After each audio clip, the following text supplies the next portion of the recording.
Difficile de séjourner à Kindu sans découvrir les œuvres qui font désormais la beauté de cette ville. Venus participer à l'ordination épiscopale de Monseigneur François Abeli Mouya, les évêques de la RDC ont visité les infrastructures phares du chef-lieu de la province du Maniema.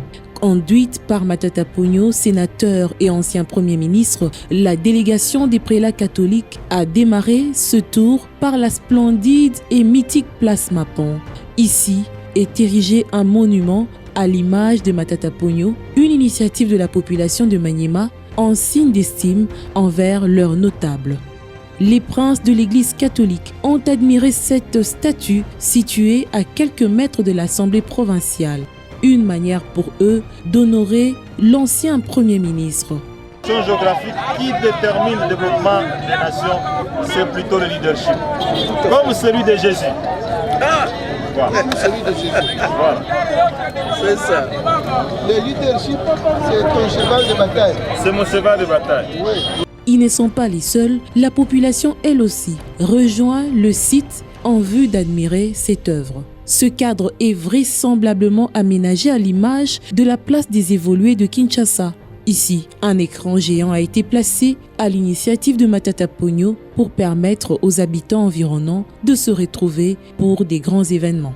Cette ronde va ensuite les conduire à l'université Mapan. Ces hommes des dieux sont, dès le premier regard, émerveillés par la qualité des infrastructures et le sens d'organisation. Une petite balade s'improvise pour contempler la verdure et la beauté du jardin. Monsieur Matata Ponyo mérite d'être hissé parmi les Congolais les plus respectables. Ce qu'il a fait de Kindu, c'est déjà une partie de la République qui est élevée, une population qui se sent lancée et une population qui en avait besoin. Si chaque Congolais qui était élevé à son rang arrivait à faire comme lui, on aurait donc un village où il y aurait plusieurs foyers de feu et qui serait alors éclairé. Leur guide les conduira dans la salle qui accueille les étudiants de première année. La technologie des pointes est mise à la disposition de ces apprenants. Tableau électronique remplace désormais l'usage de la craie. Dans les laboratoires, le matériel de dernière génération épate les hôtes de Matata Ponyo qui ont salué cette initiative. On ne peut pas rester indifférent par rapport à ce qu'on a vu, qui en résumé montre que ce pays peut être développé quand il y a la bonne volonté. Ils ne peuvent qu'encourager celui qui a, avec ses collaborateurs, qui a mis en place toutes ces infrastructures. Vous savez que la préoccupation de l'Église, c'est le bien-être de la population. Et tout ce qu'on a vu ici, c'est pour servir la population. Quand les évêques prennent des positions sur les questions sociopolitiques, ce n'est pas qu'ils veulent devenir des ministres, des députés, le président de la République. C'est pour amener nos dirigeants à pouvoir servir le peuple de Dieu qui est sous les responsabilités pastorales. Donc c'est un encouragement pour eux, c'est une satisfaction pour eux. Je crois que c'est aussi un exemple à recommander aux autres pour que le pays aille de l'avant. Jusque-là, Kindu était comparé à ma ville natale, Bandundu-ville. Mais aujourd'hui, Kindu a décollé grâce aux convictions et aux efforts et aux abnégations, des sacrifices du ventre d'une personne. Là où un préfère aller faire de l'argent du Congo une cité d'ambiance, lui a fait une cité économique avec des preuves palpables, des jeunes qui sont aujourd'hui fiers d'être de cette ville parce qu'ils ont étudié dans une école distinguée. Ils sont passés dans une université. Moi, j'étudie en Allemagne. J'ai vu ce que nous avons ici à Kindu. Donc, en fait, c'est une copie conforme de la prétention allemande d'être une ville, un pays d'excellence. Et c'est ça que M. Matata a transposé ici. Il faut féliciter M. Matata. Il faut avoir le courage de parler du bien de lui et le respecter. Il doit être respecté parce qu'il est capable de faire abnégation. Tuer le plaisir du ventre, c'est un grand sacrifice. Parce que tout le monde aime manger et boire. c'est le sacrifice qui tue le plus au monde. Dans des pays où l'on ne veut pas se développer, on développe le ventre.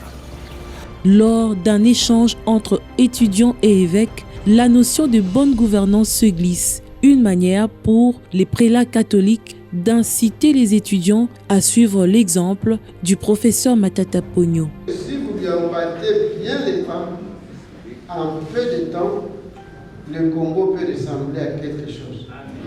Il investit intellectuellement en vous, mais il tient beaucoup compte sur une bonne gouvernance. Malgré la science que vous faites, il faut bien la gérer. Il tient beaucoup sur le leadership des Congolais que vous êtes.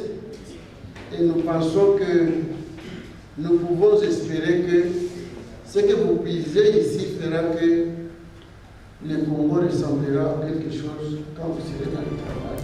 Les bâtiments sont maintenus en toute propriété et gardent toujours leur éclat. Les noms des différents donateurs inscrits sur des plaques ont eux aussi attiré l'attention des visiteurs.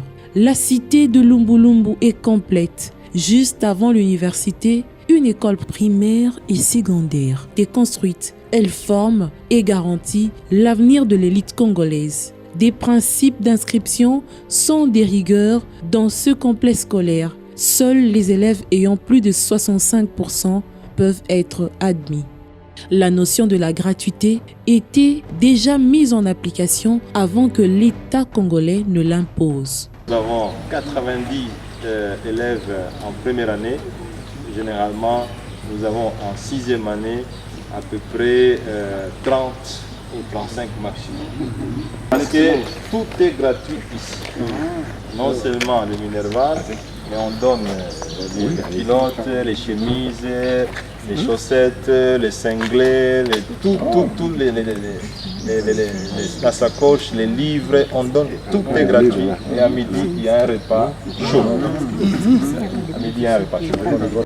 Oui, tout est gratuit. Il y a de quoi susciter l'enthousiasme des visiteurs. C'est une œuvre, je dirais d'abord de charité, parce que quand les élèves peuvent étudier sans... La gratuité était déjà d'application avant la politique de la gratuité. Si les malades peuvent être soignés sans payer quoi que ce soit, je crois que les évêques comme pasteurs se retrouvent en ces pauvres-là. Matata Pogno a voulu garder intacts les souvenirs de sa petite enfance. La case de ses parents est restée comme un monument dans l'enclos de l'école. Voilà le type de maison dans lequel j'ai grandi et je suis né. Et j'ai laissé, on a cassé toutes les maisons en paille qui étaient, mais au moins celle-là on l'a gardée comme musée pour montrer d'où je viens.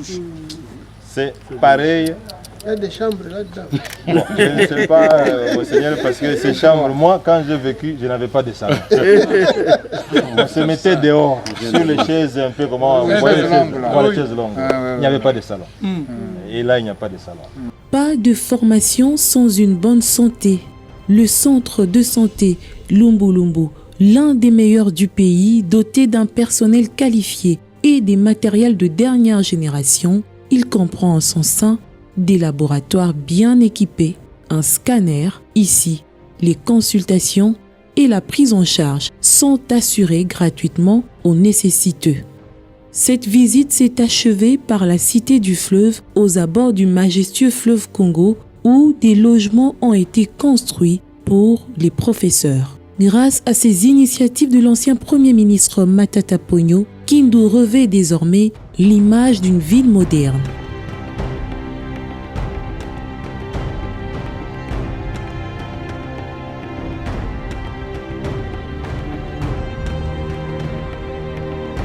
Ces réalisations sont à mettre dans l'actif de sa fondation qui a orienté ses actions dans le social pour le bien-être de la population.